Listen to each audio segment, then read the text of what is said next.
हरि ओम। ओम श्री चिन्मय सद्गुरवे नमः। The Upavedas, in that Ayurveda 1.10 Therapeutics. The approach of Ayurveda is holistic in nature, thus it seeks to address the very root of the disease and aims to eradicate it permanently. In addition to the medicines prescribed above, there are three types of treatments or therapies undertaken in Ayurveda for completely removing illness and improving health. 1. Shodhana. This therapy focuses on detoxification and purification of the system. For this purpose, 5 methods are prescribed, popularly known as Panchakarmas. A. Vamana, vomiting. B. Virechana, purgation. C. Basti, enema. D. Nyasa, nasal drops. E. Raktamochana, dialysis by leech. 2. Shamana, pacification of aggravated dosha. Under these 6 methods are described: A. Lamghana, fasting with the purpose of giving rest to the digestive system. B. Nigraha, controlling the cravings of the tongue. C. Vyayama, regular exercise to improve fitness. D. Marut Sevana, walking in open air. E. Atapa Sevana, walking in warm sunlight. F. Deepana and Pachana, eating only when genuinely hungry, avoiding eating when not hungry, and eating only after the previous meal has been properly digested. Manidharana. This is generally used to cure mental illnesses or to boost spiritual strength. A mani serves a dual purpose. It bestows knowledge, protection, and peace. Raksha Kavach, and it removes ailments and weaknesses. The mani can be derived from the vegetable kingdom, herbs, roots, grains, and so on. The hair, horn, and so on. The mineral kingdom, metals, stones, beads, and so on, or even be manufactured artificial amulet.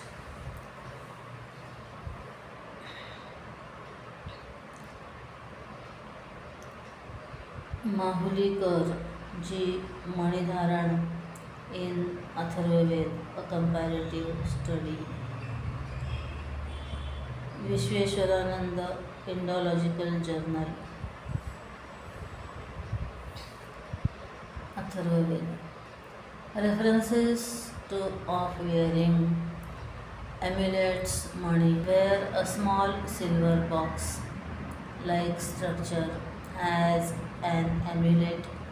Inside the silver box there is a Shivalingam. The silver box is known as Manjusha. They believe that Lord Shiva protects them.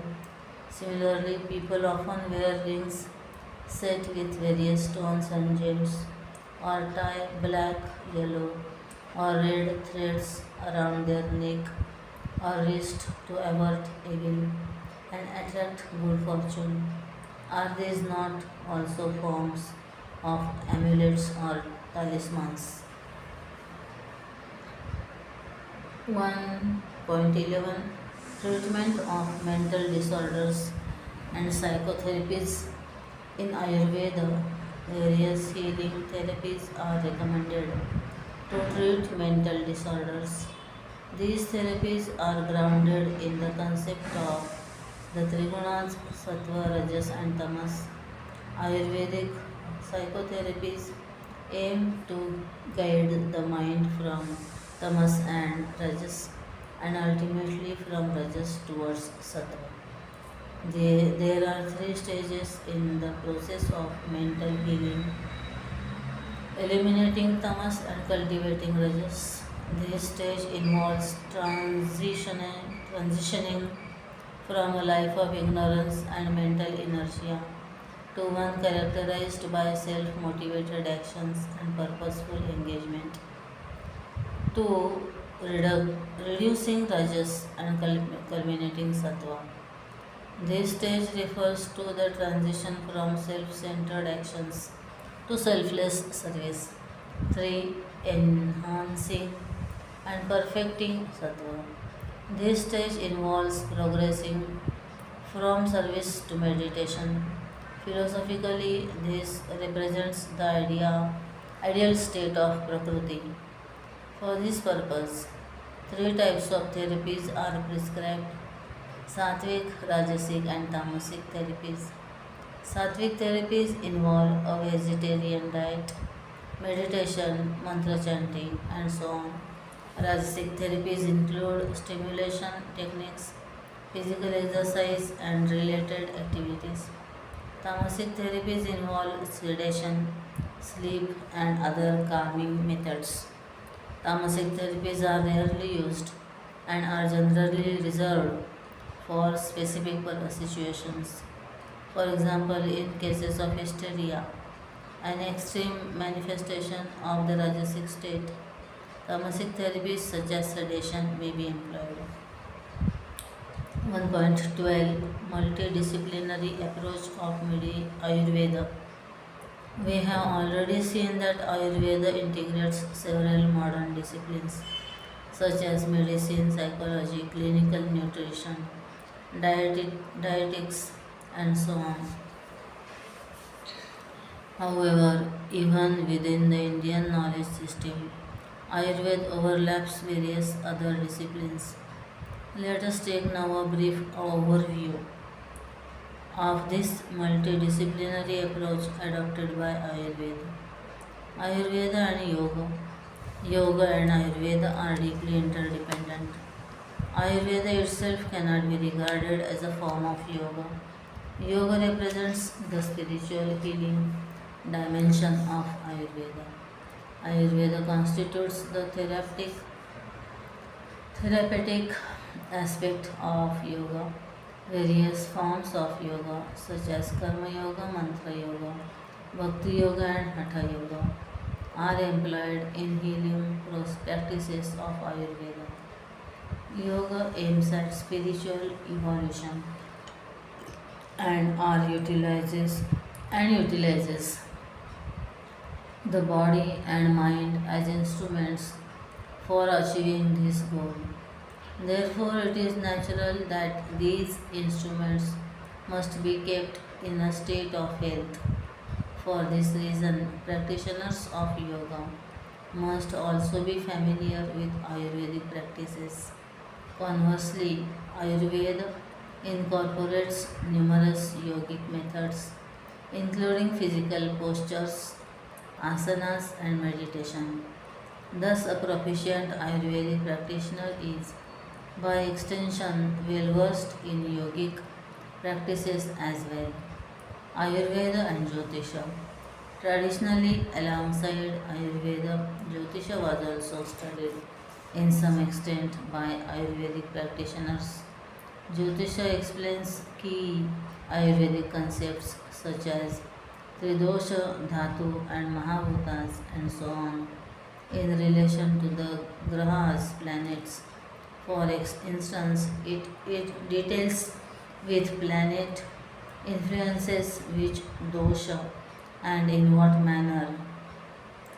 A significant portion of Ayurveda, particularly Rutucharya, seasonal regimen, and Dinacharya, daily regimen, cannot be effectively practiced without a sound understanding of Jyotisha.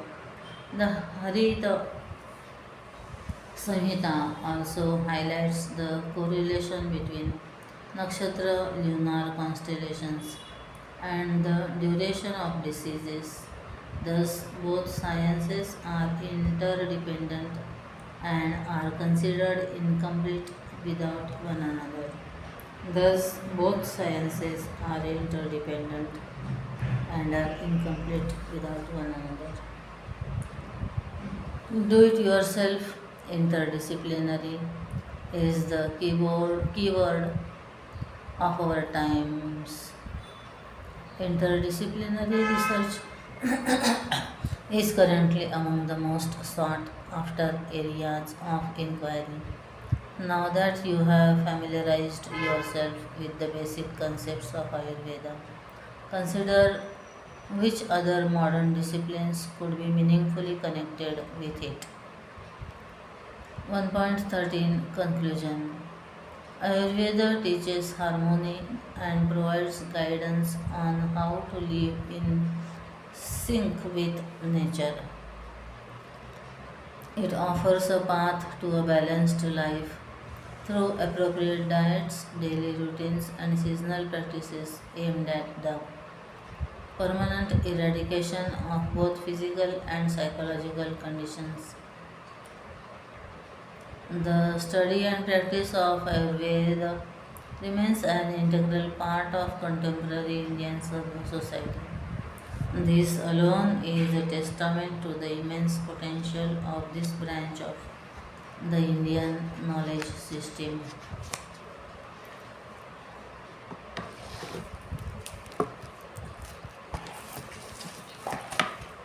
Ayurveda, understanding Prakriti of the person, maintenance and restoration of health. 7 dhatus, 3 malas, 3 doshas. Medicines, therapeutics. Based on source, based on application, based on method of preparation. Herbs, internal, gulikas, churnas and so on. Aushadham, bheshajam. Animals, minerals, external pralepa, dhupa and so on. Therapeutics, shodhana, shamana,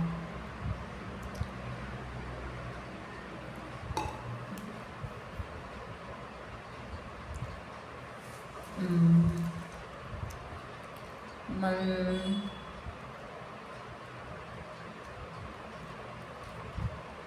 मणिधारणा, वमनविरेचन, वस्ती, न्यास, रक्तमोचन,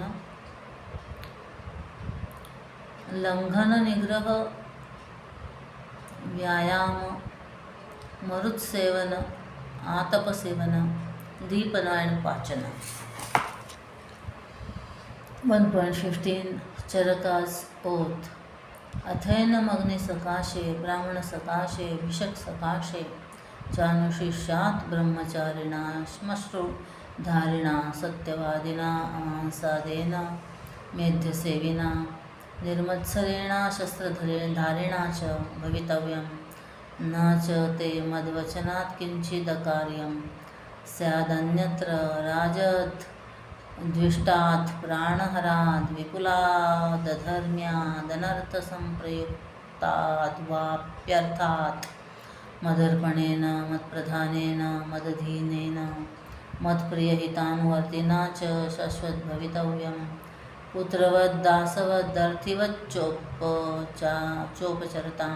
चोपचरतानुवस्तव्यो अहम् अनुत्सेकेनावहितेनानन्यमनसा विनीतेनावेक्षावेक्षकारिणानुसूयकेन चाभ्यनुज्ञातेन प्रविचरितव्यम् अनुज्ञातेन चाननुज्ञातेन च प्रविचरता पूर्वं गुरुवर्थोपाहरणे यथाशक्ति प्रयतितव्यं कर्मसिद्धिमर्थसिद्धिं यशोलाभं प्रेत्य च स्वर्गमिच्छता भिषजा त्वया गोब्राह्मणमादौ कृत्वा सर्वप्राणभृतां शर्माशासितव्यमहरहरुत्तिष्ठता चोपविशता च सर्वात्मना चातुराणामारोग्याय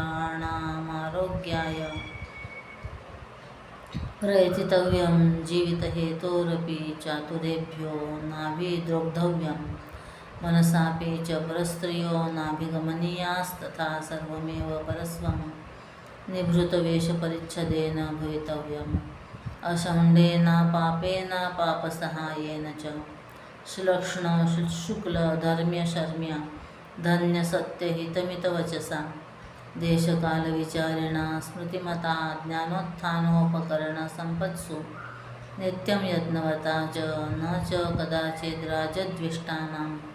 राजद्वेषिणां वा महाजनद्विष्टानां महाजनद्वेषिणां वा अप्यौषधमनुविधातव्यं तथा सर्वेषामत्यर्थविकृत दुष्टदुःखशीलाचारोपचाराणामनपवादप्रतिकाराणां मुमूर्षूणां च तथैवासन्निहितेश्वराणां स्त्रीणामनध्यक्षाणां वा न च कदाचित् स्त्रीदत्त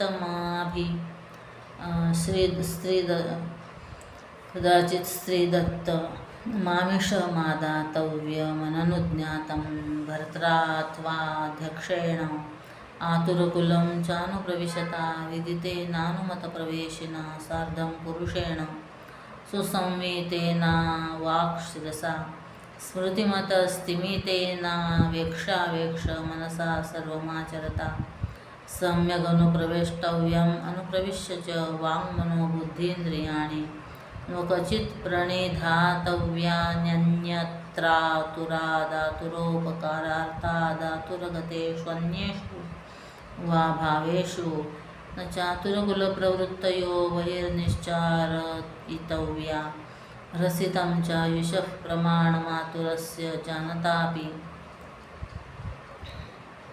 त्वया न वर्णयितव्यं तत्र यत्रोच्यमानमातुरस्यान्यस्य वाप्युपघाताय सम्पद्यते दानज्ञानवतापि न ज्ञानवतापि च नात्यर्थमात्मनो ज्ञाने विकथितव्यम् आत्मा आप्तादपि विकथमानादत्यर्थमुद्विजन्त्यनेके चर्गसंहिता विमान 8.13.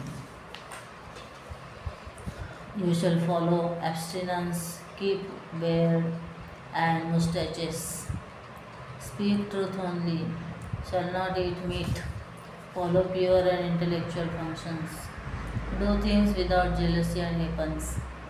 You should always follow my teacher's instructions except in case they lead to king's wrath, end of life, great unrighteousness, and other such calamity. You should always entrust me, see me as head, be submissive to me, and follow the course which is liked by and advantageous to me. You should live with me, behaving as son, servant, and suppliant.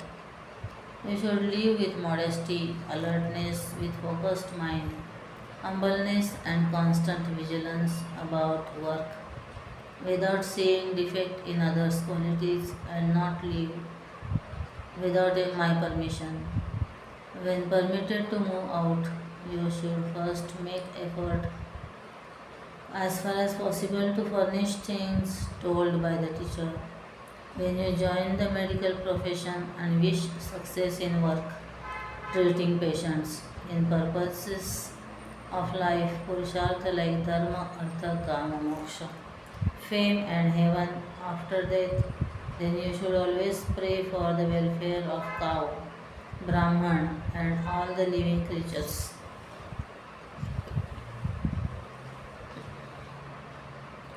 You should try to furnish health to the patients and all creatures by all means. You should not hate the patients even at your daily expenses, even if the poor patient is not able to pay you your fees. You should not think bad about other women and any other's property, even in imagination. Your dress and associates should be modest. Accessories should be modest. You should not be addicted to alcohol, indulged in sins, and accompanied by sinners. You should be soft spoken, talking flawless, righteous, blissful, thankful, truthful, useful, and measured sentence statements, keeping in mind place and season or time. With good remembrance, striving constantly for knowledge, progress, and excellence of equipment, medicines, and so on. You should not treat the persons disliked by the king, thieves, and so on, or disliking the king, rebellions, disliked by good persons, or disliking them, and all those who are excessively deceased, wicked, having troublesome conduct, behavior, and management, have never counteracted their censors, and one nearing death. You should not treat the women in absence of their husbands or guardians. You should not accept meat provided by the women without permission of their husband or guardian. At the time of entering into the patient's house, you should take along a known individual whose entrance is allowed. Should be well dressed with head lowered, having good memory with stability, thinking deliberately, and moving as needs be, having entered there. You should never engage your speech, mind, and sense organs any place except the patient, his well being, and other entities of the patient's body, and respectively. The matters of the patient's house should never be revealed outside, in spite of the fact that you know the diminution in lifespan of the patient. You should not specify it where it is liable to cause harm to the patient or others. Even though you are learned enough to, you should not boast too much for your knowledge, because mostly the people become anxious for the excessive boasting, even it comes from an authority. The revised Hippocratic Oath. I swear to fulfill to the best of my ability and judgment this covenant. I will respect the hard-won scientific gains of those physicians in whose steps I walk, and gladly share such knowledge as is mine with those who are to follow. I will apply for the benefit of the sick all measures that are required, avoiding those twin traps of overtreatment and therapeutic nihilism. I will remember that there is art of medicine as well as science, and that warmth, sympathy, and understanding may outweigh the surgeon's knife or the chemist's drug. I will not be ashamed to say I know not, nor will I fail to call in my colleagues when the skills of another are needed for a patient's recovery. I will respect the privacy of my patients, for their problems are not disclosed to me that the world may know. Most especially must I treat with care in matters of life and death.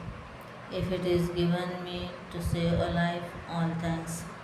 But it may also be within my power to take a life. This awesome responsibility must be faced with great humbleness and awareness of my own frailty. Above all, I must not play at God. I will remember that I do not treat a fever chart, a cancerous growth, but a sick human being whose illness may affect the person's family and economic stability.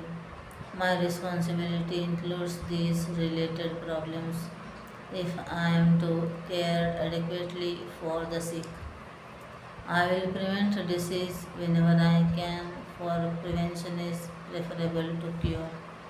I will remember that I remain a member of society with special obligations to all my fellow human beings, those sound of mind and body as well as the infirm.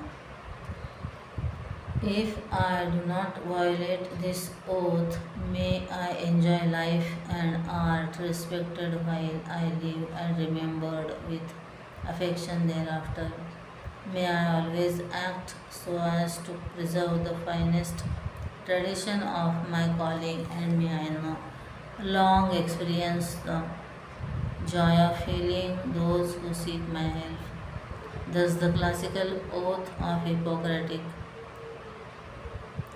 involves the triad of the physician, the patient, and God, while the revised version involves only the physician and the patient, relieving the gods of a few responsibilities. Bibliography Sharma K-B Charak Samhita text with English translation and critical exposition based on Chakrapani Datta's Ayurvedic Deepika. Chaukhamba Sanskrit series office to Singhal JD et al. Sushruta Samhita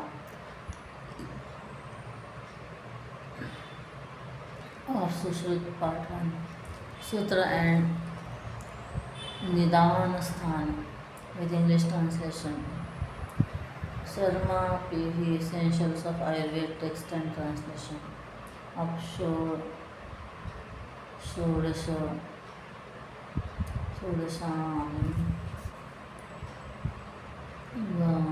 Shodashangurudraya Motilal Banarasi चौखमा Sanskrit प्रतिष्ठान Kulkarni doctor PH Ayurveda philosophy सदगुरु प्रकाशन publication Delhi doctor RD Ayurveda and modern medicine Bharatiya Vidya Bhavan Raleigh Durham and David Yoga and Ayurveda Self-healing and self-realization Motilal Banarasi Das Mahadevan B. Bhatt here Aaron Nagendra Pawan Introduction to Indian Knowledge System PHI Learning Private Limited Saraswati Soumya M. Subramanya Kumar Subramanya Padyan Interrelation between Ayurveda and Jyotisha Shastra International Journal of Sanskrit Research Maulikar G. Manidharana in the Atharvaved Manidharana in Atharvaved, a comparative study Vishweswarananda Indological Journal V.A. Bell Juzana Ranvatari, the God of Ayurveda Journals Ayurveda by Professor Gauri Mahalikar Chinmaya Vishwavidyapit Channel Ayurveda and Epidemics by Dr. Vinayak Rajat Bhatt Chinmaya Vishwavidyapit Channel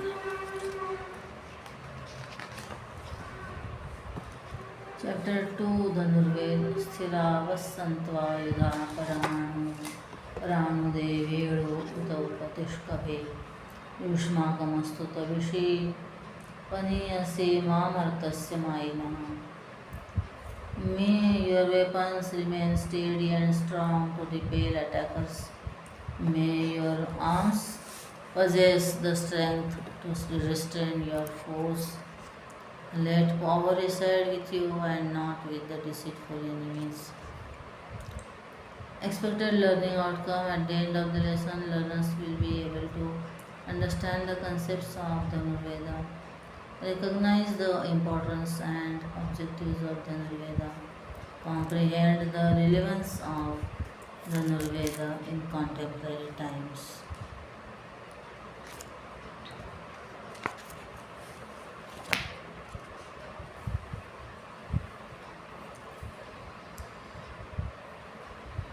2.1.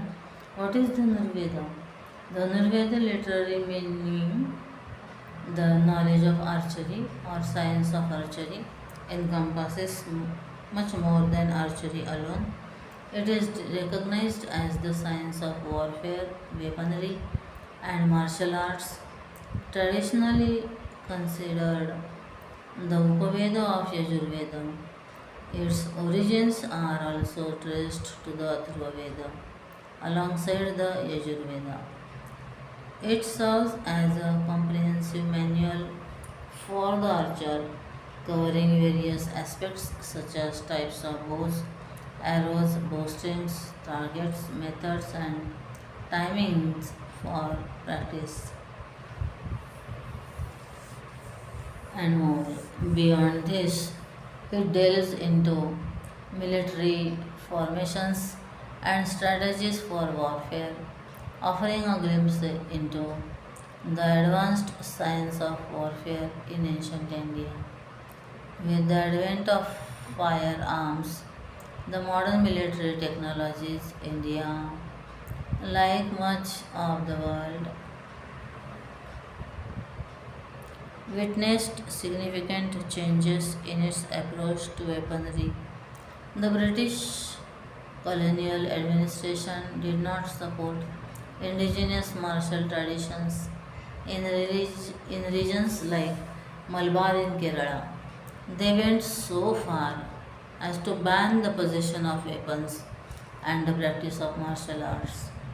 As a consequence, this ancient body of knowledge remained largely unrecognized and underappreciated. Nevertheless, it is essential to remember that ancient India was witness to monumental battles such as the Dasharajnya Battle of the Ten Kings mentioned in the Rigveda, the Kurukshetra war described in the Mahabharata, and the battle between Rama and Ravan in the Ramayana. It is only natural, therefore, that a well developed science of warfare existed in this region. Even a cursory exploration of the Nurveda confirms this rich and sophisticated martial tradition. 2.2. Literature of the Nurveda. The principal text of the Nurveda is regarded as Vasishtha Samhita, which is narrated by sage Vasishtha to sage Vishwamitra. This knowledge of warfare is believed to have been acquired by Parshurama from Lord Shiva, and it is also elaborated in the Shiva Samhita. Other important sources include the Agni Puran and the Samrajya Lakshmi Pitika, both of which contain chapters dedicated to weaponry, the science of battle strategies, military formations, and related aspects is extensively discussed in the Mahabharata. Similarly, the war between Rama and Ravan, as narrated in the Ramayana, offers insights into warfare, strategy, and various types of weaponry.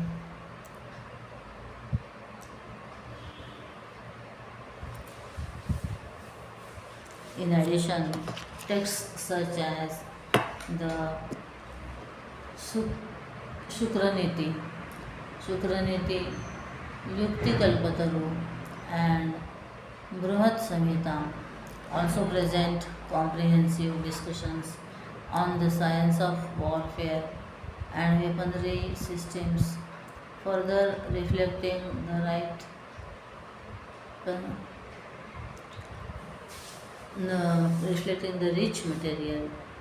rich martial tradition and strategic thinking embedded in ancient Indian literature. Story. The Sharadnya, or the Battle of Ten Kings, is considered the oldest recorded battle in the world. Its description is found in the seventh mandala of the Rigveda. This battle took place on the banks of the Parushni River, presently known as the Ravi River. Notably, this is the same region where the Sindhu Saraswati or Harappan civilization was discovered. King Sudas, a descendant of Bharata, after whom the country is named Bharata, was a young, powerful.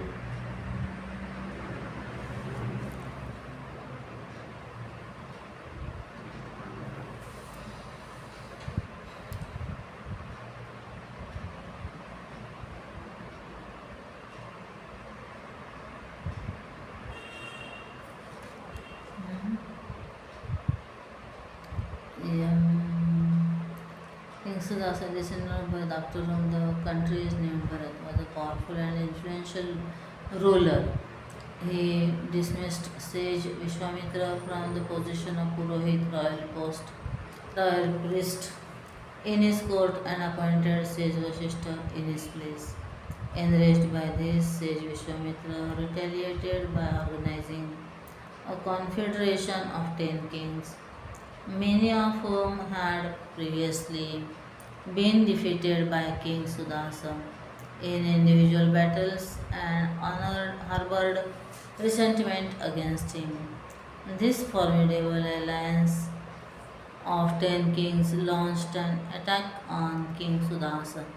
However, under the guidance of sage Vasishta, who is also regarded as the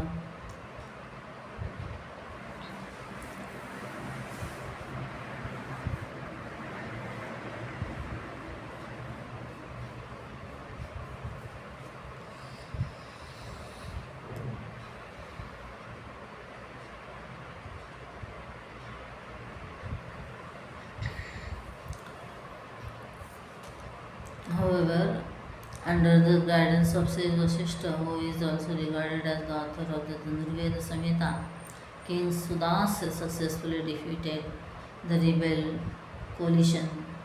The conflict is believed to have spanned a considerable period, involving multiple key engagements which are vividly described in the Rigveda. King Sudas was venerated for his remarkable victory over 10 kings, achieved almost single handedly.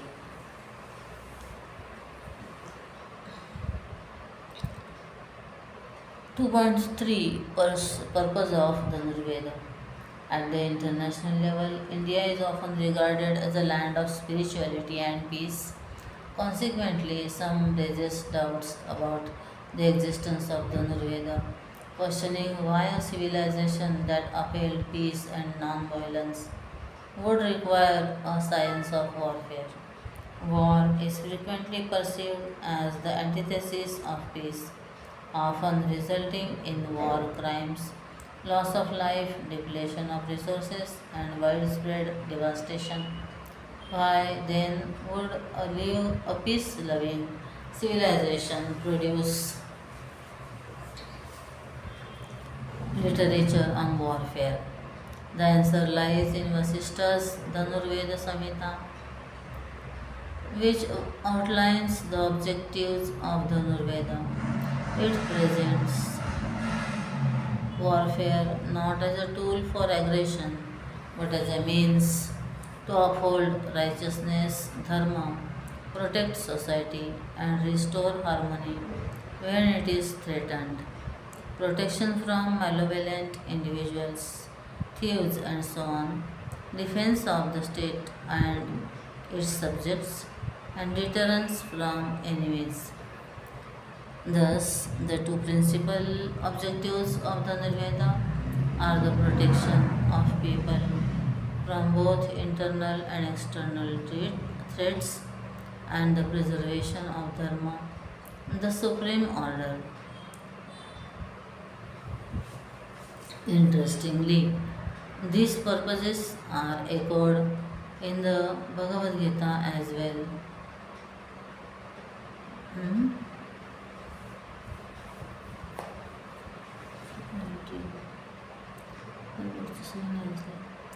दुष्ट दस्य चोरादिभ्य साधु संरक्षणं धर्मतः प्रजापालनं धनुर्वेदस्य प्रयोजनम् वसिष्ठ संहिता 1.5 कोऽपि यत्र नगरे प्रसिद्धस्य धनुर्धरः ततो यान्त्यरयो दूरान् मृगाः सिंहगृहाणि वा वसिष्ठ संहिता 1.6 परित्राणाय साधूनां विनाशाय च दुष्कृतां धर्म संस्थापनार्थाय संभवामि युगे युगे Bhagavad Gita 4.8 The concept of peace is deeply explored in the epic Mahabharata, where peace is ultimately established only after war. In the epic, war is portrayed as inevitable, as all diplomatic efforts had previously failed. Therefore, while it is universally acknowledged that war should be avoided wherever possible, it would be unwise not to be prepared for it.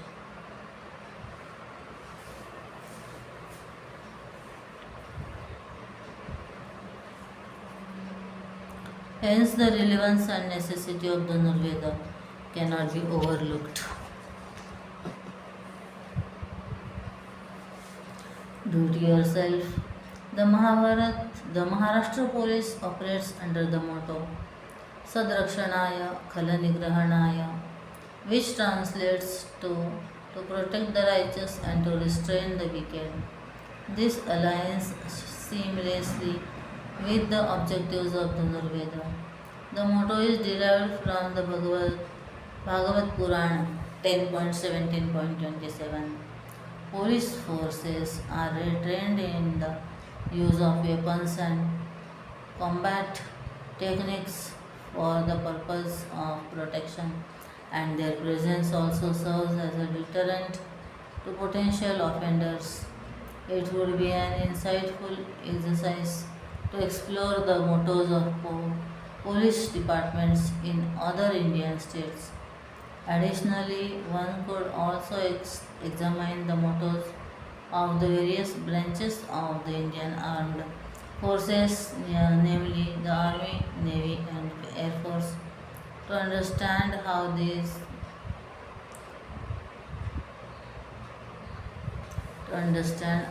guiding principles resonate with the enduring ideals of the Nurveda.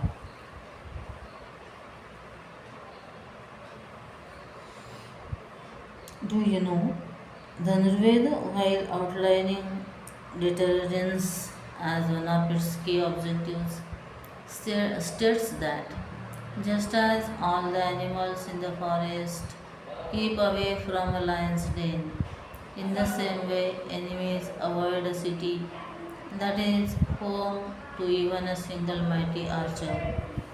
In a modern context, India became a nuclear powered state in 1998. However, following successful nuclear weapons tests at Pokhran, at the time, several countries criticized India for acquiring nuclear capabilities. However, this was a crucial step as nuclear weapons serve as powerful deterrents within the current framework of India's foreign relations, particularly with neighboring states.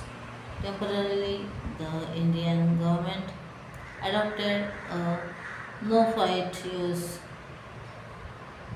no first use doctrine consistent with its enduring omnipotent enduring commitment to peace. 2.4 Basic concepts of the Nurveda. The Nurveda describes 7 types of wars. 1. Dhanuryuddha, fighting using bow, arrow. 2nd. Chakra Yuddha, fighting using discus. 3. Kunta Yuddha, fighting using spear. 4. Khadga Yuddha, fighting using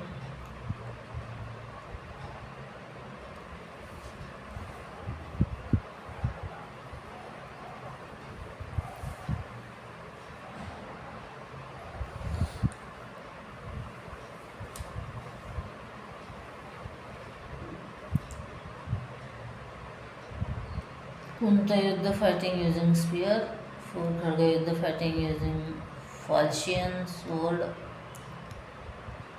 5. 5. Kshurika Yuddha fighting with using dagger. 6. Gada Yuddha fighting using mace. And 7. Bahu Yuddha wrestling.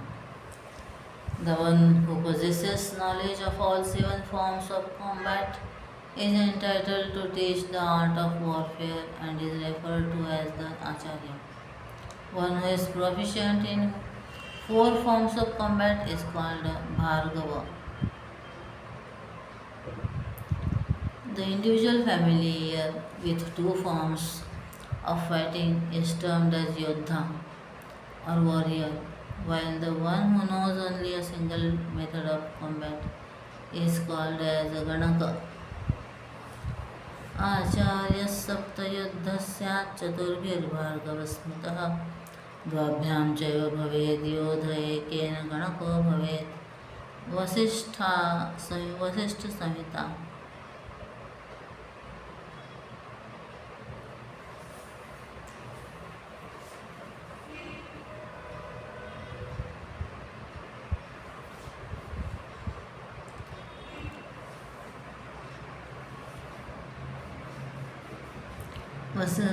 Vashishtha Samhita 1.10.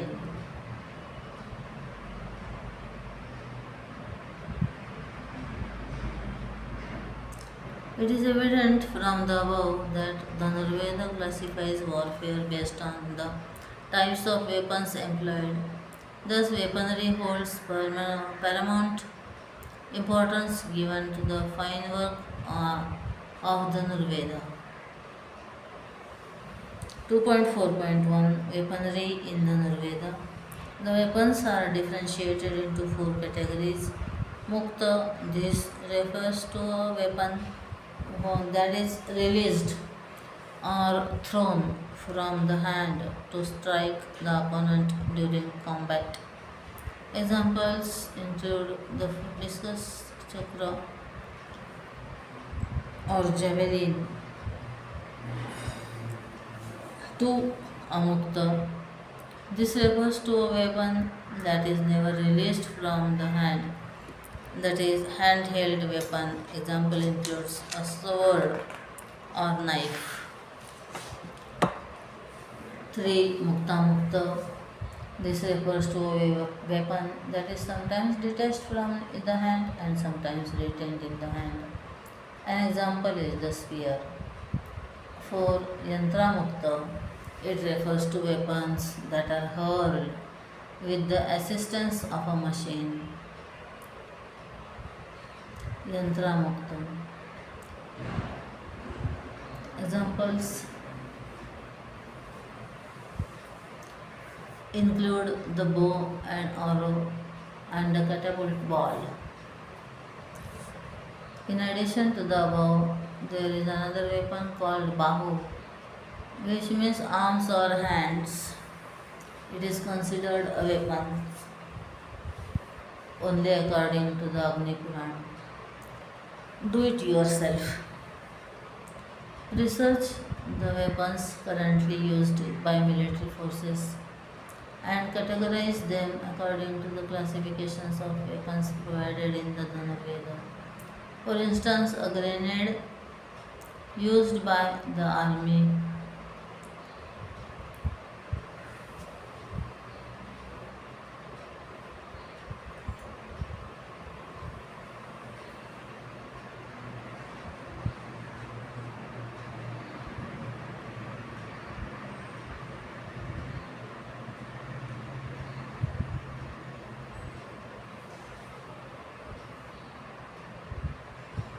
may be classified under the Mukta category as it is directly released from the hand. Watch the following video and classify the weapons demonstrated by characters according to categories of weapons given above. 2.2 Wielding of weapons.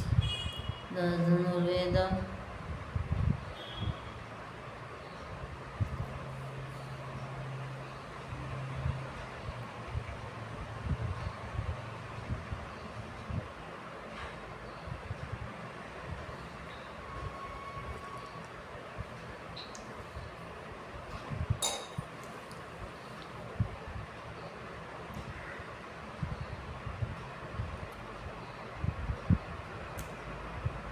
The Dhanurveda also provides detailed descriptions of weapon construction as a treatise primarily focused on archery.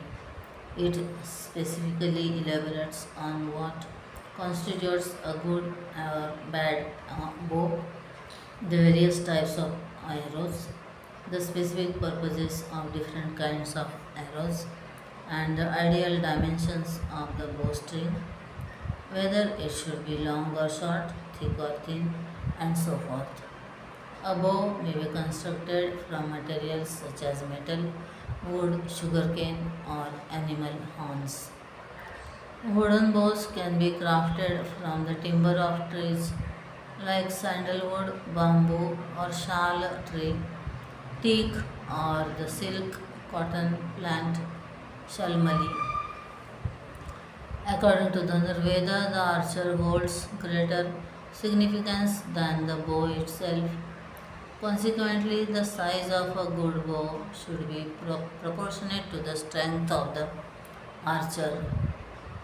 An ideal bow possesses an odd number of joints, such as 3, 5, 7, or 9, while bows with an even number of joints, such as 2 or 4, are considered unsuitable and should be avoided.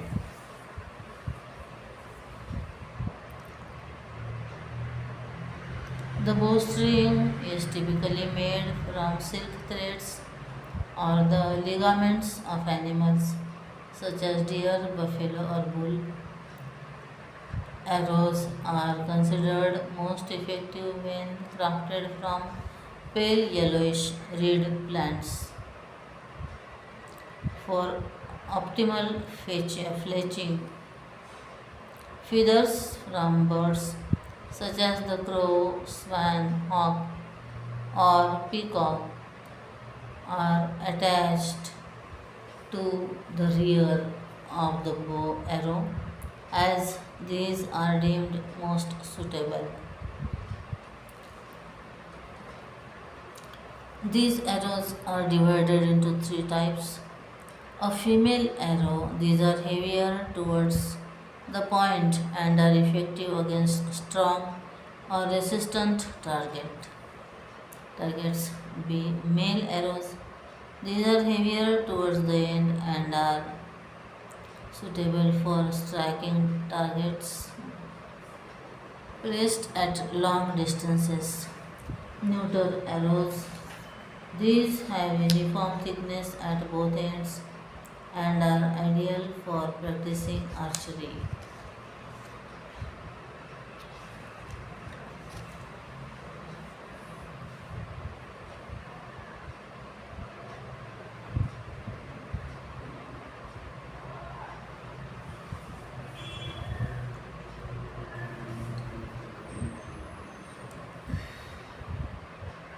The arrowheads are classified based on their shapes and specific uses. A. Aramukh, Aramukham, shaped like an owl. It is used to cut through skin. B. Shurarpa, नहीं है क्या Shurapra, Shurapra, Shurapra, resembling a razor blade. It is effective in cutting the the enemy's arrows. C. Gopucha, shaped like a cow's tail. It is suitable for general targeting. D. Ardhachandra, crescent shaped. It is used to sever an enemy's head. Sever an enemy's head. E. Suchimukha.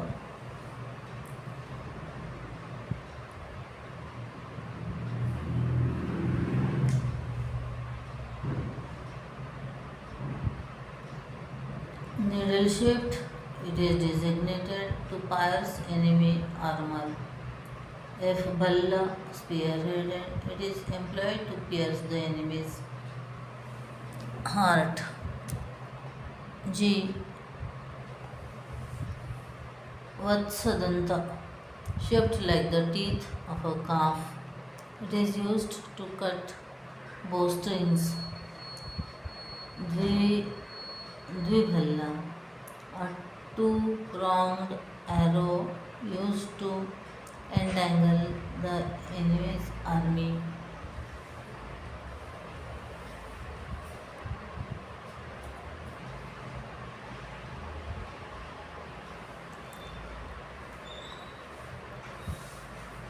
No, enemy's arrows.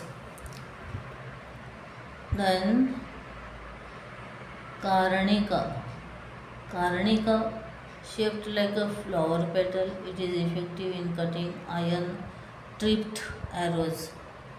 Iron tipped arrows. Kak Tunda, resembling a crow's beak. It is suitable for piercing any pierceable object.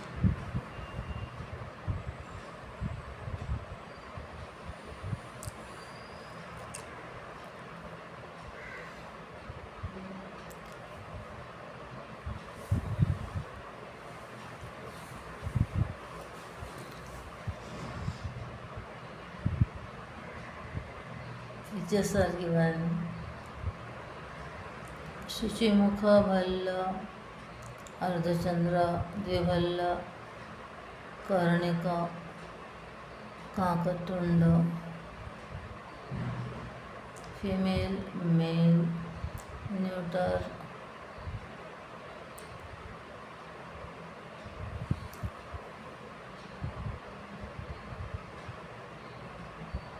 आरामुख क्षुरप्र गोपुच्छ वत्सदंता.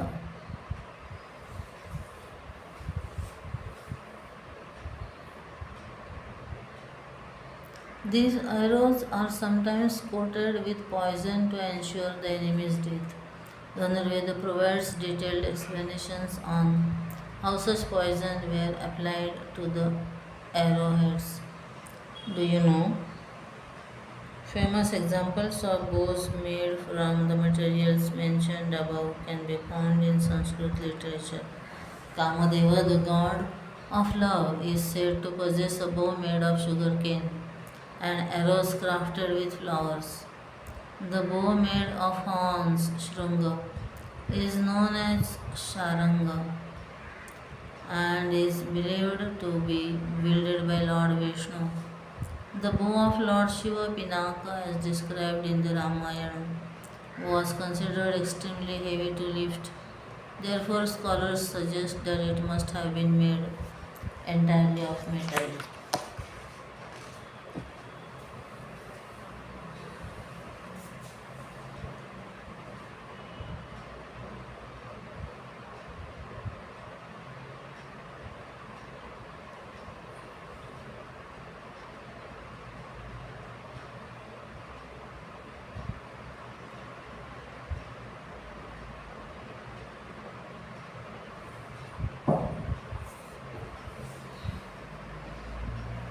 2.4.3 Positions of an archer.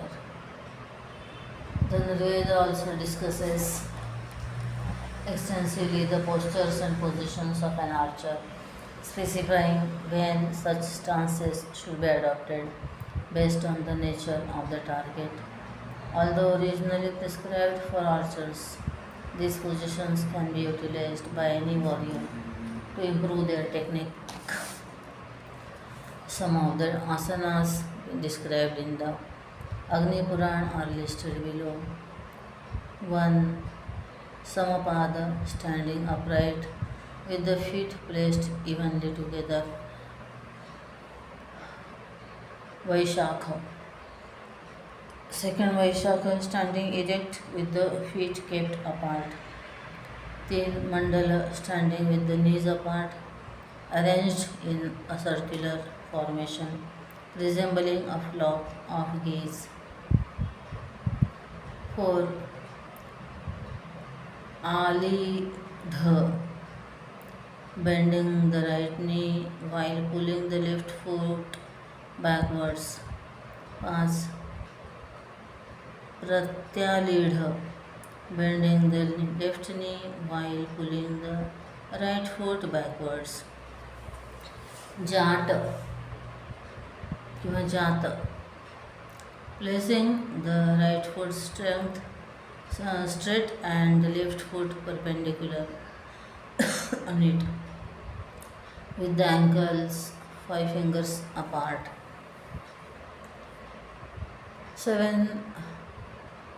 Dandayata, extended staff, keeping one knee bent, typically the right, and the opposite leg straight when the distance between the legs is two palm length. This stance is referred to as Vikata, dreadful. 8. Samputa, a stance resembling a hemisphere. Swastika, auspicious, keeping the feet 16 fingers apart and raising them slightly. The Nurveda also describes the various finger grips used to hold the bowstring and the extent to which it should be drawn in order to effectively pierce a target positioned at different distances. 5 distinct types of finger grips are detailed. Pataka, the banner hold. Vajramushti, the thunderbolt grip. Simhakarna, the lion's ear hold. Matsari, the fish grip. Kakatundi, the crow's beak hold. Drawing the bowstring to specific points on the body, such as the hairline, Kaishika, the forehead, Satvika, the ear, Vatsakarna, the neck, Bharata, and the shoulder, Skandha, enables an anchor to strike targets placed at varying distances. These positions, supported by mathematical calculations, are selected based on the nature and location of the intended target.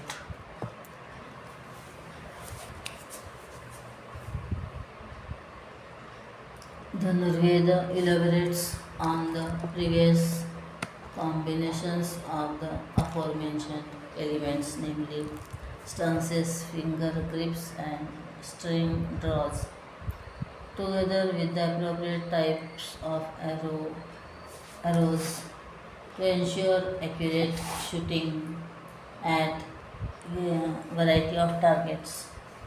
Do it yourself. Today, modern weapons such as guns, rifles, and so on are used as primary means of defense. Nevertheless, the tradition of archery, highly very popular in India, although it now exists primarily as a sport. India has produced several renowned archers who have represented the nation on international platforms such as the Olympics and the Commonwealth Games.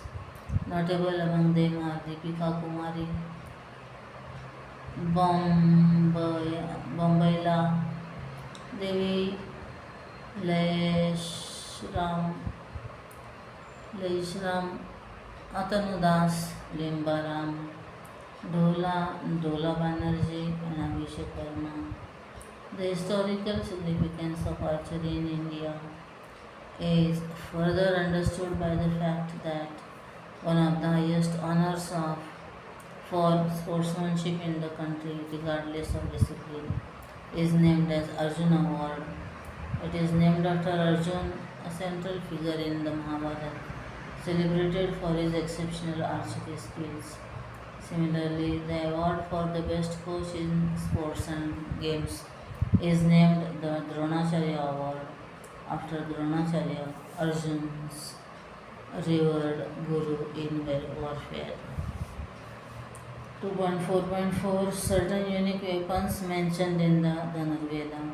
The Dhanurveda outlines the following unique weaponry concepts. Naracha. These arrows are made entirely of iron and are fitted with five large feathers. Due to their considerable weight, they require a strong and highly skilled archer to shoot them effectively.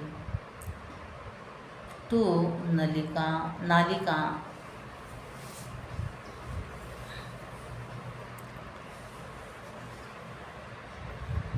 These arrows are discharged through tabular instruments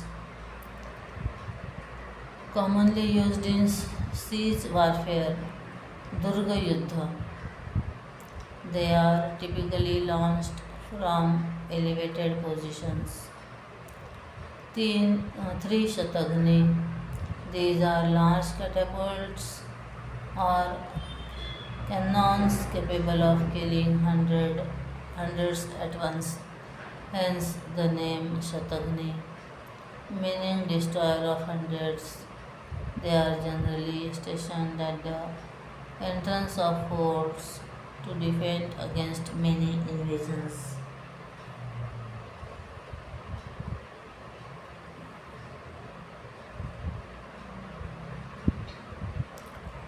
Defend against enemy invasions.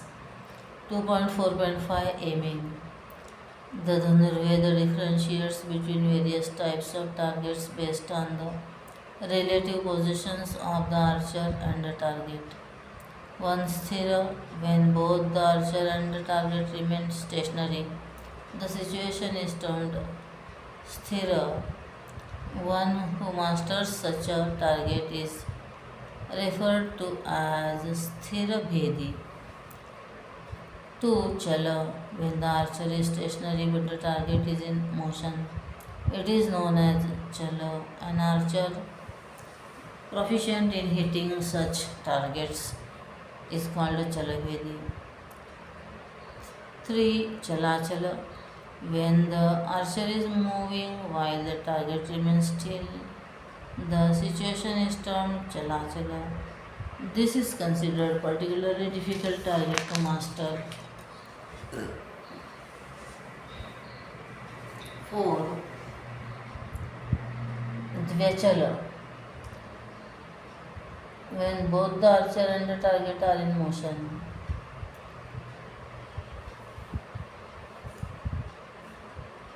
It is classified as Dochala.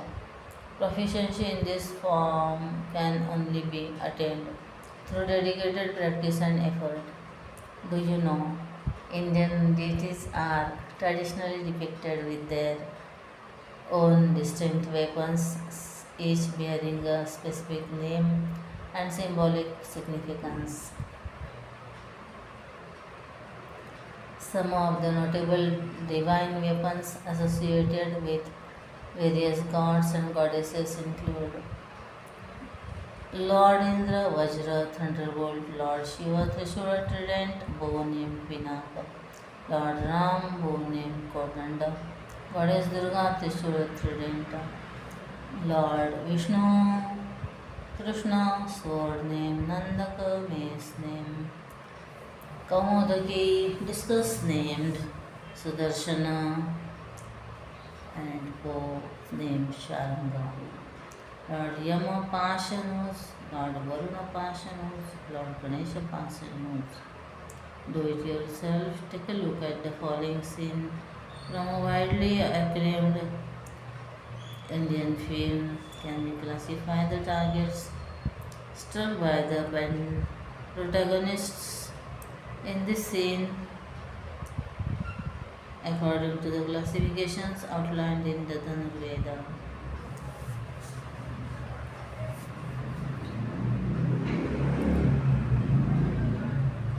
2.4.6 Training of the Warrior.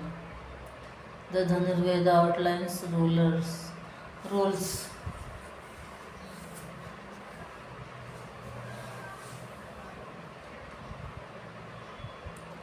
not only for the training of an archer but also for the coach.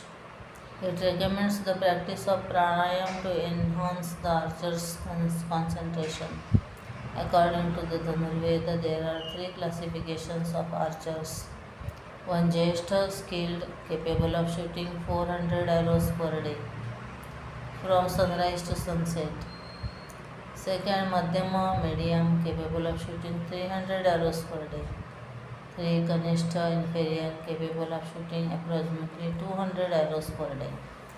The Dhanurveda provides detailed instructions on how targets should be placed, how to aim, how to bow, how the bow should be positioned, and how to release arrows.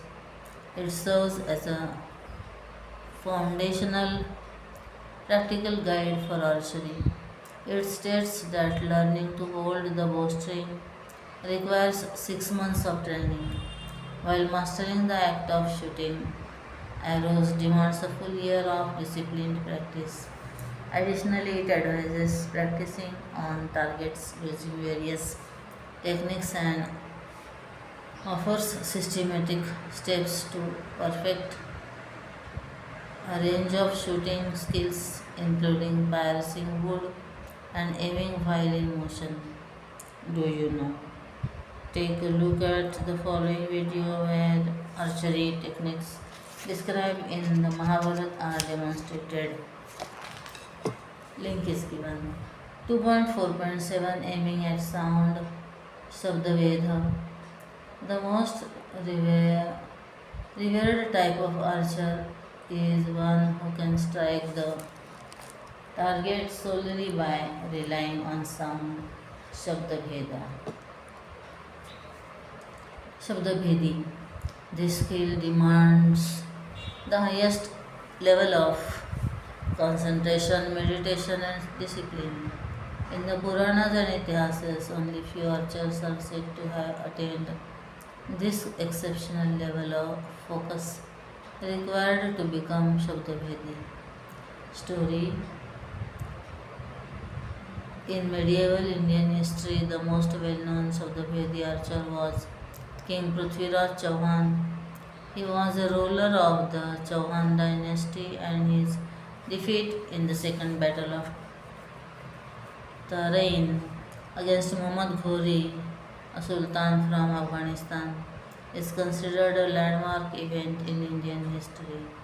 According to some folk tales, Ghori was pardoned by Prithviraj Chauhan 17 times after having been defeated by him. In the final encounter, however, Ghori emerged victorious, capturing Prithviraj and having him blinded. Upon hearing of this, Prithviraj's court poet Chandabardai travelled to Ghazni, where the king was being held captive, and tricked Ghori into attending an archery exhibition, knowing that Prithviraj was a Shabdabhedi. Chandabardai deliberately provoked Ghori into speaking during the performance. Upon recognizing Ghori's voice, Prithviraj shot an arrow in his direction, fatally striking him. Do it yourself. Can you name any Shabdabedis from Indian epics, the Ramayana and the Mahabharata? Try to identify such Shabdabedis and explore the stories associated with them. Arjun, Mahabharata, Dasharatha.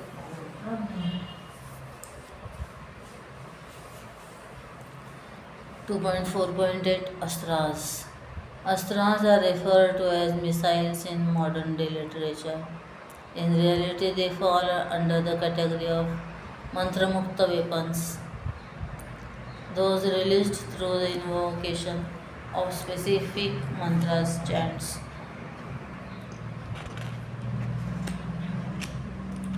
Dedicated to the deity associated with each astra. These weapons are highly potent and require intense spiritual discipline to wield. For instance, in order to acquire the power mantra Shakti, to use the Brahmastra, one must chant the Savitri mantra in reverse 1 crore 10 million times. Such astras were bestowed only upon worthy and disciplined disciples by their gurus. Some of the astras mentioned in the Dhanurveda are Astra, deity governing the Astra, who possessed the Astra. Vasavi Shakti Indra, Indra used it against Mayasura. In the Mahabharata, Karna employed it to slay Ghatotkacha. Brahmastra, Brahma, Lord Ram wielded it against the ocean in Ramayana. However, the Lord Varun requested him not to release it upon the waters. Consequently, Ram directed the astra towards the third desert, present-day Rajasthan. Pashupatastra, Shiva, Lord Shiva, sage Vishwamitra, and Arjun are said to have possessed this astra. Narayanastra, Vishnu, Dronacharya, and Ashwatthama possessed it. Ashwatthama used it in the Mahabharata to destroy one Aukshayani of the Pandava army.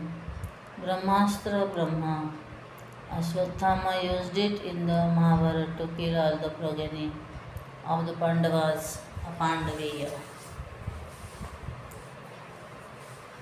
Brahmanda, Brahma, sage Vasishtha used it against sage Vishwamitra. It swallowed every arrow and astra that Vishwamitra threw. Agni Astra, Agni, Lord Agni bestowed it upon Lord Krishna during the burning of the Khandava forest in the Mahabharata.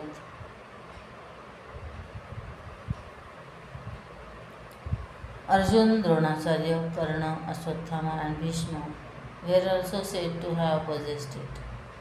Apart from the above, many other astras such as Vayavastra, Vayavyastra, Narasimhastra, Adi Parashakti, and so on are mentioned in the Itihasas and Puranas. 2.4.9 Army Construct. In Mahabharata, a detailed description of how the army was structured is provided in the Adi Parva. It is mentioned that both the Kauravas and the Pandavas commanded a total of 18 Aukshayani, is a traditional unit of measurement for an army based on the number of personnel and is explained in the second chapter of the Adi Parva of the Mahabharata. An Aukshayani is a traditional unit of measurement for an army based on the number of personnel and is explained in the second chapter of the Adi Parva of the Mahabharata. An Akshayani battalion comprises infantry, cavalry, chariotry, and elephantry, consisting respectively of foot soldiers, horsemen, soldiers in chariots, and soldiers mounted on elephants. The use of Akshayani is made up of unit made of chariots, elephants, foot soldiers, horsemen, total number of soldiers. Patti dash 115310. Senamukha 3 pattis 33 59 30.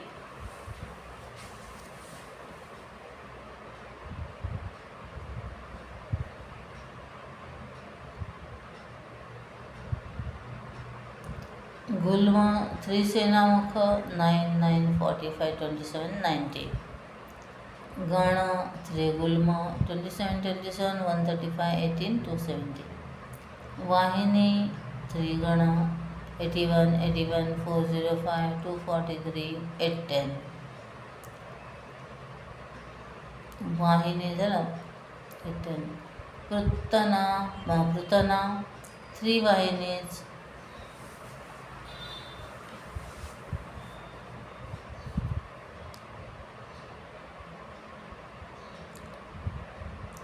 Prutana, 3 Vainis, 243, 243, 1215, 2729, 2430.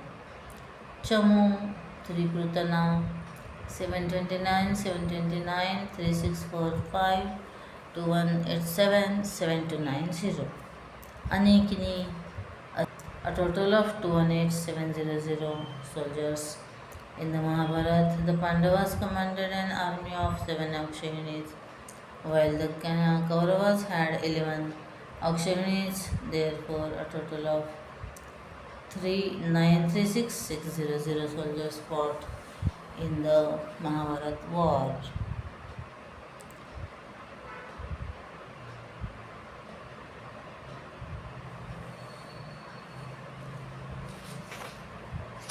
Do you know?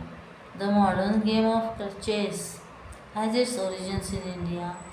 The game, known as Chaturanga in Sanskrit, is a strategic war game played on a board. Its name, Chaturanga, is derived from the four principal components: pawn, horse, elephant, bishop, and rook, which represent the four divisions of the Akshani army: infantry, cavalry, elephantry, and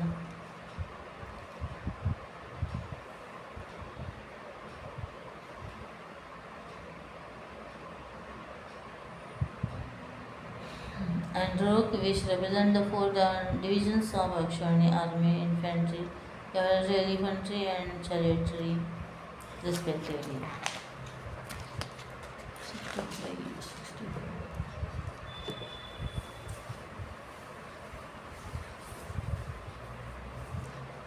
2.4.10 Hierarchy in Auxiliary Army.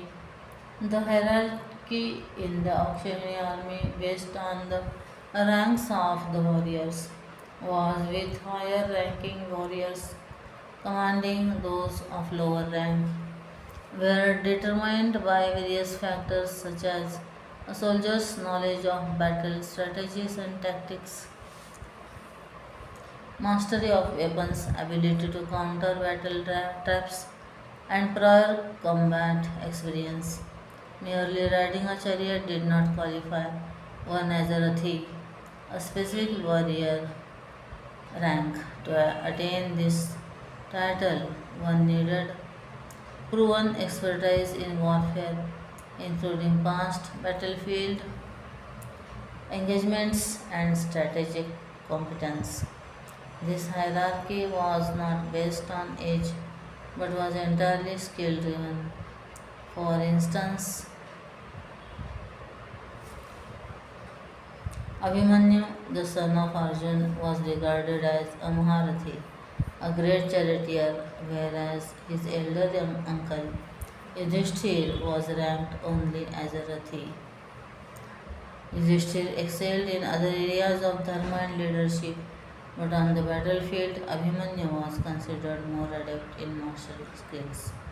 It is also important to note that despite the hierarchy, a lower ranking warrior had every right to challenge and potentially defeat a higher ranking warrior.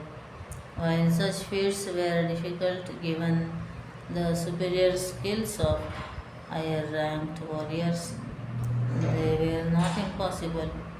Sometimes fortune favored the bold. A notable example is Shikhandi, who played a pivotal role in the fall of Bhishma during the Mahabharata war. Let us have a look at the hierarchy in Aukshahini Sena. Mahamaharathi. A Mahamaharathi equals 24 Ati Maharathis. Ati Maharathi equals 12 Maharathis. Maharathi, 1 Maharathi equals 12 Atirathis. Atirathi, 1 Atirathi equals 12 Rathis. Rathi, 1 Rathi controls 12 Ardharathis. Ardharathi, 1 Ardharathi is considered equal to 1 Gaja. Gaja, soldier on elephant, 1 Gaja equals 12 Ashwarohis. Ashwarohi horsemen, one Ashwarohi equals 10.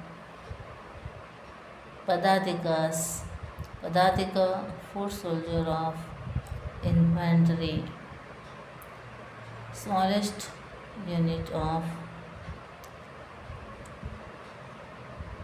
Aukshahini Sena. Do you know the great war of Kurukshetra, as narrated in the Mahabharata, featured warriors ranked up to the level of Maharathi?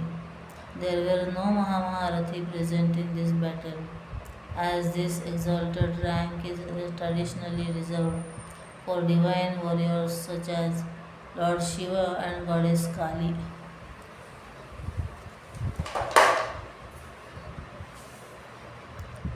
Shri Krishna, although considered an Ati Maharathi, chose not to engage in combat during the Mahabharat war. Instead, he served as the charioteer and guide of Arjun, offering strategic counsel and spiritual guidance. Ati Maharathi.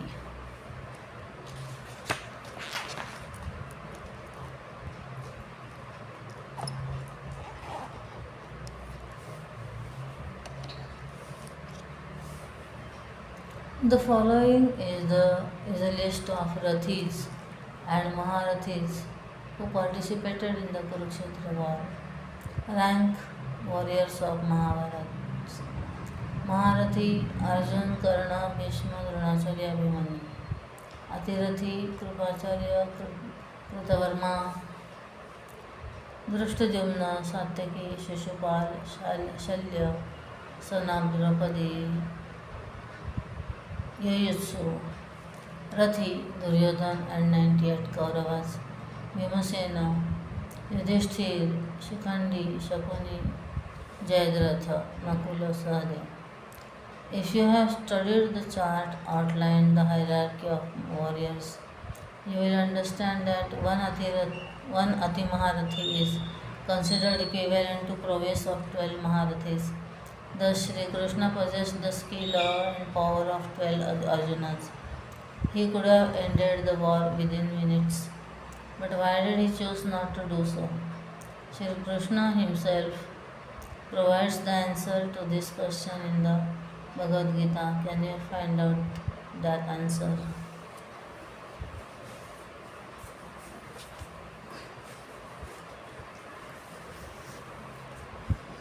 2.4.11 War Strategies.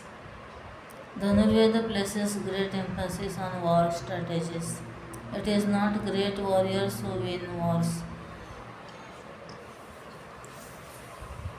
but great strategies.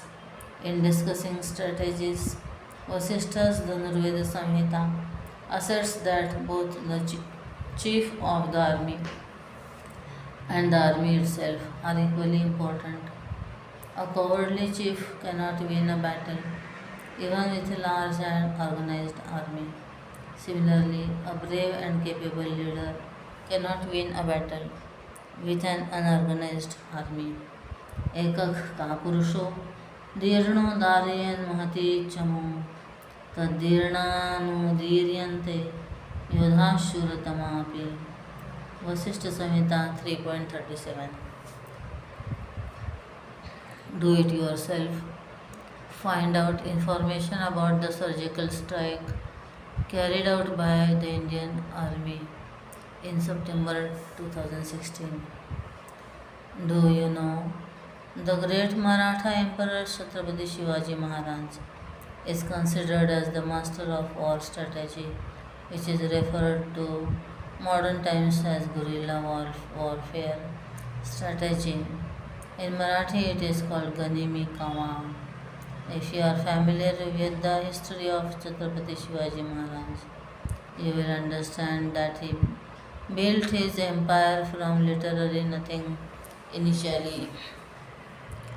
He had a small army, while his enemy, the Mughals,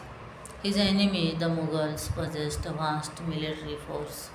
Guerrilla warfare strategy is precisely about launching small but effective attacks on the enemy's military to disestablish them. De- to destabilize them.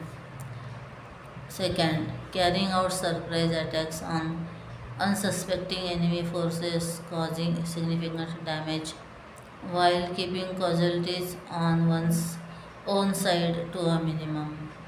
Becoming a nuisance for the enemy and engaging in psychological warfare, provoking destructive responses from the enemy to gain sympathy and support from civilians for guerrillas fighting in homeland rather than at enemy's base and using the home terrain to their advantage. Similar tactics are used for surgical strikes.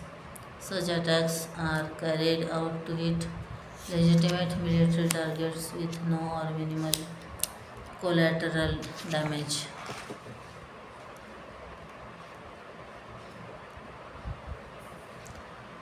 Dhanurveda extensively discusses military arrays known as Vyuha.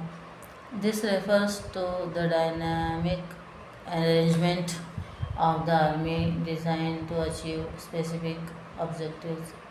It is composed of four units infantry, cavalry, infantry, and chariotry. The Vyuha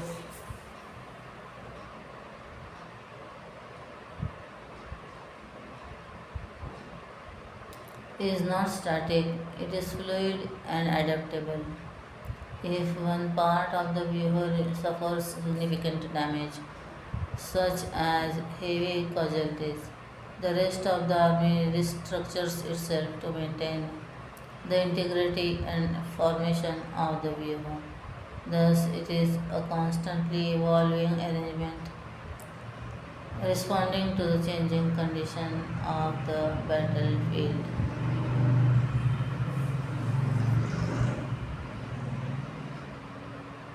2.4.12 Military arrays. Dhanurveda extensively discusses.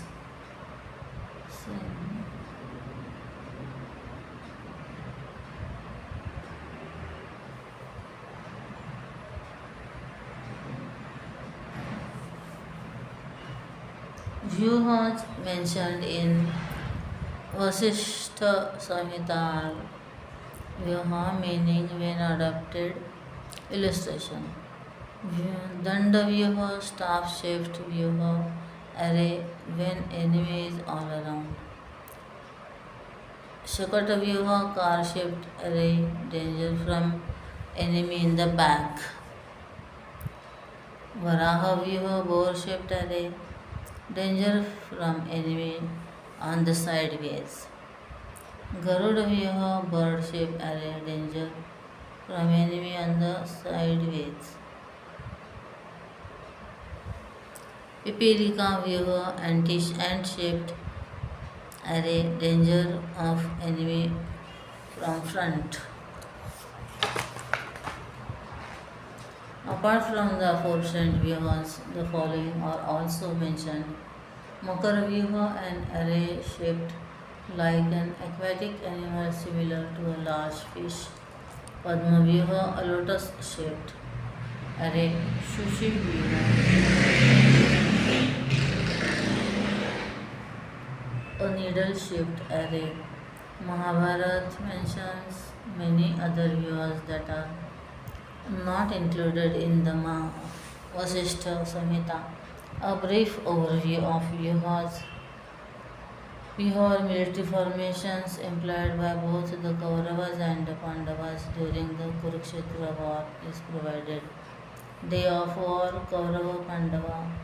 First, Sarvatomukhi Danda Vyuha, Vajra Vyuha. Garuda Vyuha, Kranch Vyuha. Garuda Vyuha, Ardha Chandra Vyuha. Mandala Vyuha,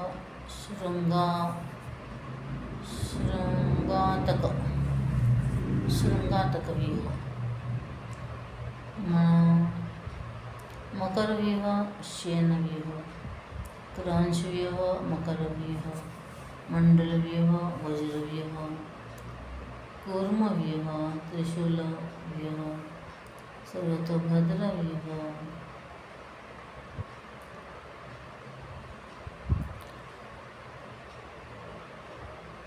नक्षत्रमण्डलव्यूह असुरव्यूह देवव्यूह शकटव्यूह अर्धचंद्रव्यूह गरुडव्यूह अर्धचंद्रव्यूह चक्रव्यूह no formation, only Abhimanyu enters the enemy's formation. चक्र शकट व्यूह खड्ग सर्प व्यूह पद्म व्यूह वज्र व्यूह मकर व्यूह अर्धचंद्र व्यूह सूर्य व्यूह महिष व्यूह सर्वतोभद्र व्यूह क्रौंच व्यूह. Do you know? Vasishtha's Dhanurveda Samhita outlines numerous war ethics, emphasizing that war was regarded as the dharma duty of Kshatriyas. According to the Samhita, the greatest virtue of a Kshatriya lies in fighting valiantly and, if required, embracing death on the battlefield. Do it yourself. Emphasis on military formations and their dynamic application to entrap the enemy has been a common feature across many ancient civilizations. Roman and Chinese civilizations also described various military formations in their classical literature. Consider the following scene from a Chinese war strategy film. The formation depicted bears a striking resemblance, albeit not identical, to the description of the Chakravyuha in the Mahabharata. 2.4.13 War Ethics. Vasishtha Dhanurveda Samhita. Vasishtha's Dhanurveda Samhita outlines numerous war ethics, emphasizing that war was regarded as the dharma duty of Kshatriyas. According to the Samhita, the greatest virtue of a Kshatriya lies in fighting valiantly and, if required, embracing death on the battlefield. War ethics that are generally followed as per the Indian War Code. Fighting was to commence at sunrise and conclude at sunset. Multiple warriors were not permitted to attack a single opponent. Combat was to be one-on-one. Dueling opponents were expected to use similar types of weapons. Enemies who were unconscious, disabled, or intoxicated were not to be killed. Unarmed enemies or those without clothing were not to be slain. Enemies who surrendered or sought shelter were not to be spared. A fleeting enemy stricken with fear was not to be killed. If caught, he was to be interrogated or re-engaged in battle only under fair conditions. Women and minor kids were never to be harmed. Animals were not to be killed unless they posed an immediate threat. Weapon-specific rules had to be adhered to. For example, Gadayuddha mace warfare. In Gadayuddha mace warfare, it was forbidden to strike below the waist. Looting, plundering, and pillaging of land was strictly prohibited. A war fought in accordance with ethical principles is considered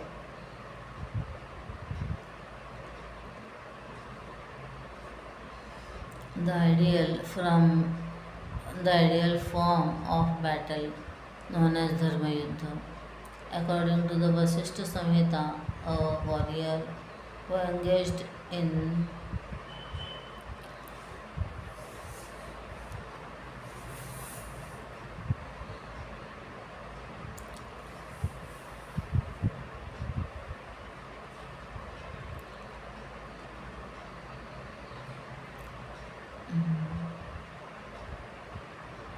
For example,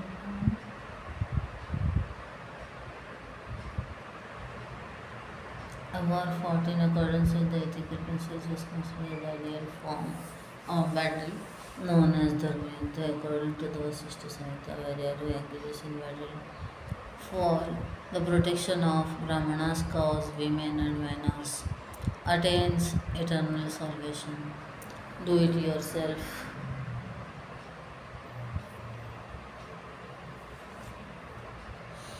The Mahabharata is described as a Dharma Yuddha, a righteous war. The side that upheld Dharma ultimately emerged righteous, virtuous, victorious. Throughout the course of the battle, there were numerous instances where the ethical codes of warfare were violated by the kings. By the losing side, the Kauravas identify and examine such instances from the Mahabharata where war ethics were not observed. Conclusion 2.5 Conclusion. It is evident from the above that the Indian art of warfare was highly developed. While war can be disastrous for humanity, preparing for it is not. It is equally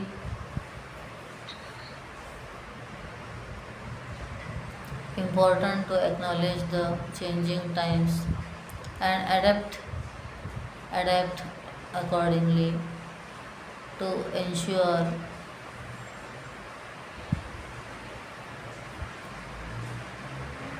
sustainability rather than applying the Shastra rigidly in the context of the modern world.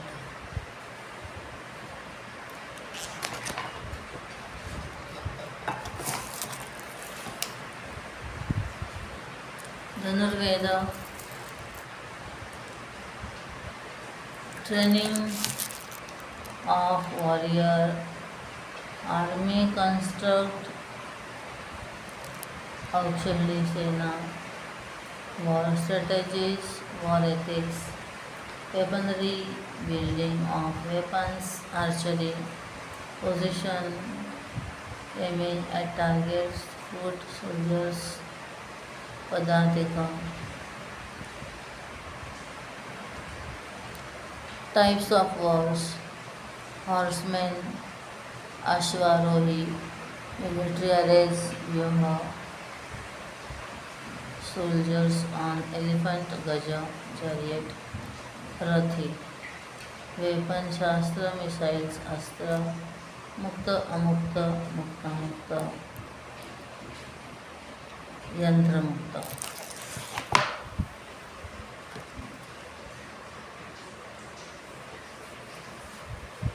काय झालं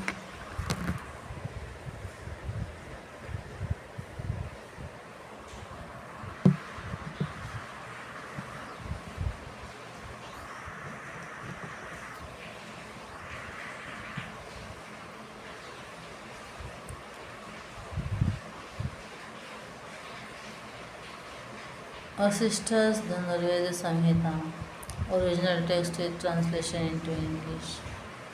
Sharma Vimali Purnima Mahabharat translated into English with original Sanskrit text.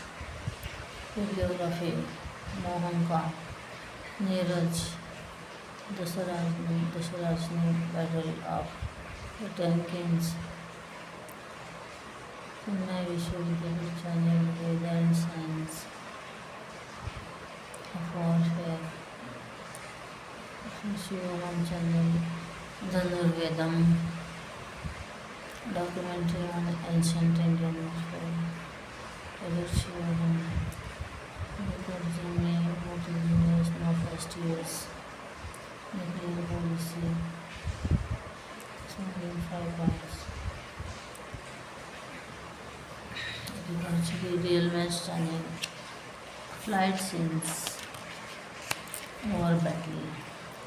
Chapter 3 Gandharva Veda.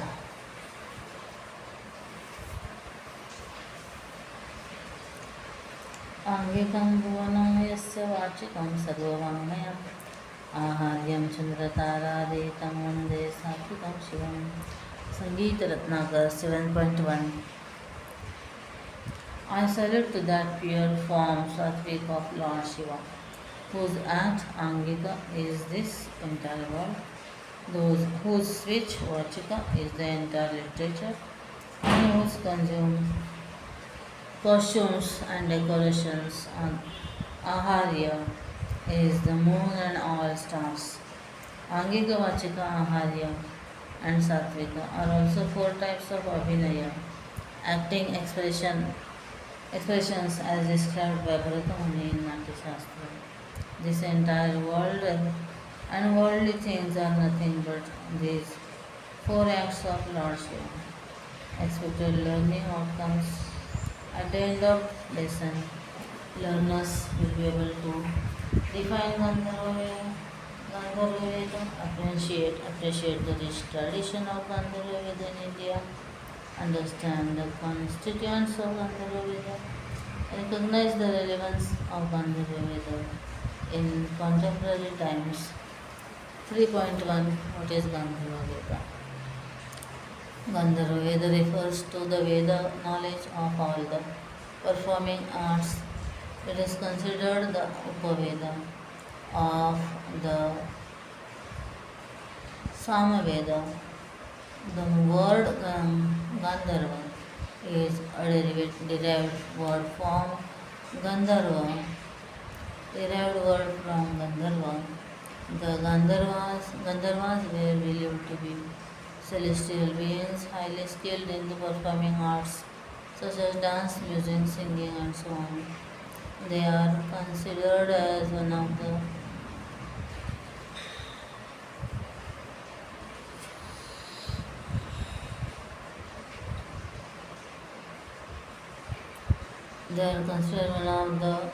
yonis phases of Devas. विद्याधराप्सरो यक्षरक्षो गन्धर्वकिन्नराः पिशाच गुह्यकश्चित्तो भूतो मे देवयोनयः. Amarkosh 1.1 21-22. Mani Vittam 1975 Puranic Encyclopedia, a comprehensive dictionary with special reference to the epic and Puranic literature, Nathar Ganagasidas. For main publications.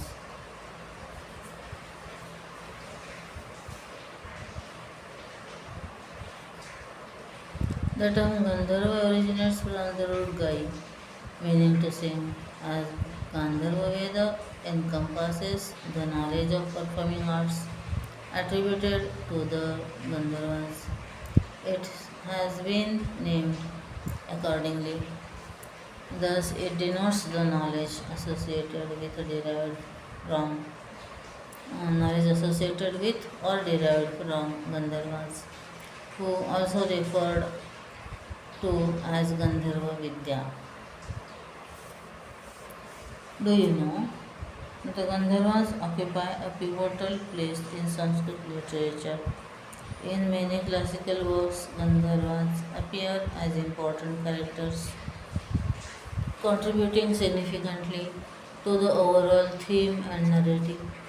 Some of the well-known Gandharva characters mentioned in Sanskrit literature include Tumburu, frequently referred in the Mahabharata. Tumburu is said to have gifted horses to Yudhishthira.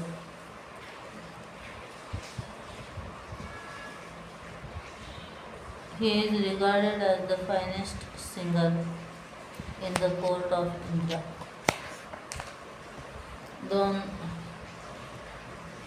to Dramila, identified as the father of Kamsa in the Bhagavad Purana. Vishwavasu appears in the Aranyakanda of Ramayana as the cursed Kabandha, a headless torso, who later guides Rama to Sugriv. 4. Chitraratha, mentioned in the Bhagavad Gita as the foremost among the Gandharvas. 5. Chitrasena, according to the Mahabharata, Arjun learned music and dance from the Gandharva Chitrasena. In addition to this, numerous Gandharvas feature prominent in Sanskrit, classical, and Puranic literature. The Amarkosha, a well-known Sanskrit lexicon, names Haha and Ho as Gandharvas. Do it yourself.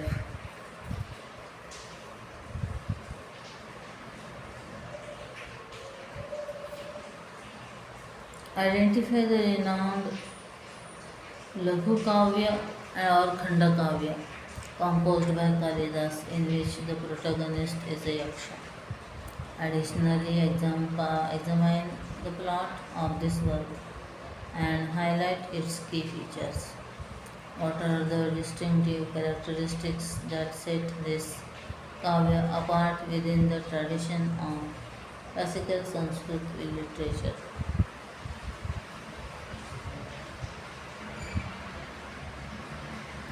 3.2.1 Literature of Gandharva Veda. Gandharva Veda. Gandharva Veda refers to the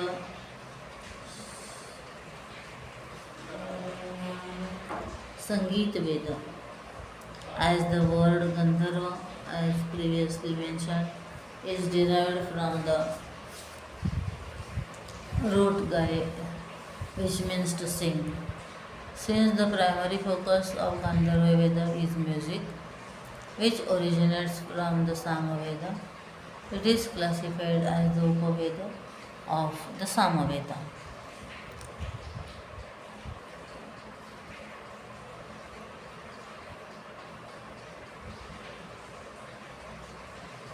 Currently, there is no extant text titled Gandharva Veda.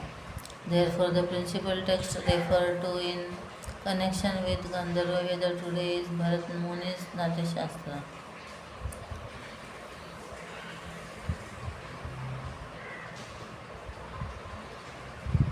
This Natya Shastra, also known as Natya Veda, comprises 36 chapters and approximately 6,000 verses.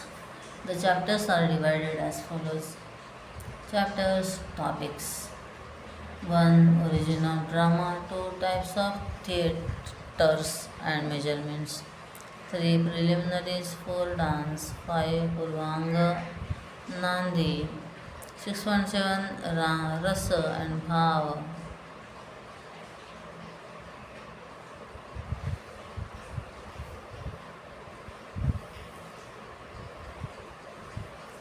Rasa and Bhavas. Chapter 6, 7, 8 to 13, Art of Acting, Abhinay, 14, 15, Plots of Drama, 16, 17, Alankara, 18, Language, Sanskrit and Prakrit, who should use which language, 19, Modes of Address, Pravritti, which types, 10 types of dramas, Dasharupaka. 21. Sandhi, juncture of plot and screenplay of drama. 22. Vritti, styles of performance. 23. Aharya, Abhinaya, properties and costumes. 24. Vachika, Satvika, Chitra, Apanga, Abhinaya. 25. Chapter on courtesan, how they carry forward the art to next generation. Courtesans. 28 to 33. Musical aspects, vocals and instruments. 34 to 36. Concluding chapters. Numerous commentaries have been written on the Natya Shastra by scholars such as Udbhata, Matruguptacharya, Lollata, and others. However, the most renowned among them is the Abhinava Bharati. Abhinava Bharati, authored by Abhinav Gupta. This commentary is widely regarded by scholars as the most authoritative and comprehensive interpretation of the Natya Shastra. Although the Natya Shastra is the primary text associated with Gandharva Veda, similar Gandharva Veda, several specialized treatises have been composed on various aspects such as music, dance, poetics, and dramaturgy. Notable among these are the Sangeeta Ratnakar, Dasharupaka, Dhvanyaloka, and so on. 3.3 Natya Veda as fifth Veda. Although Gandharva Veda or Natya Veda is considered the Upaveda of the Samaveda, it is often referred to as the fifth Veda. In fact, in the Natya Shastra itself, Bharata Muni refers to Natya Veda as the fifth Veda. Tasmat Suja Param Vedam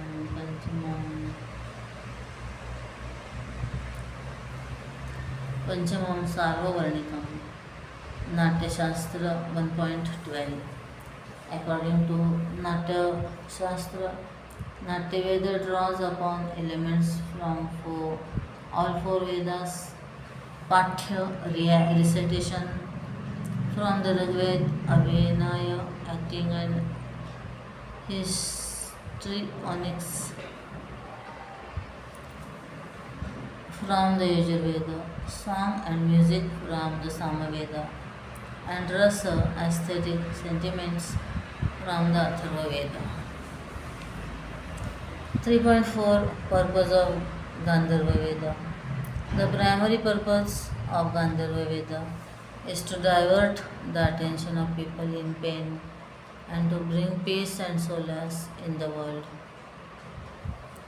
Dukhartanam, Shramartanam, Shokartanam, Tapasvinam, Visranti Jananam Loke, Natyam Etad Bhavishyate.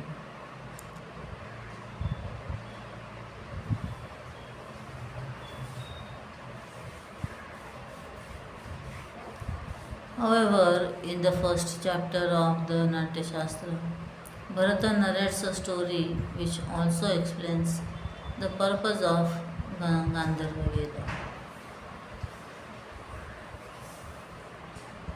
Hari Om. Shri Chinmaya Sadgurave Namaha.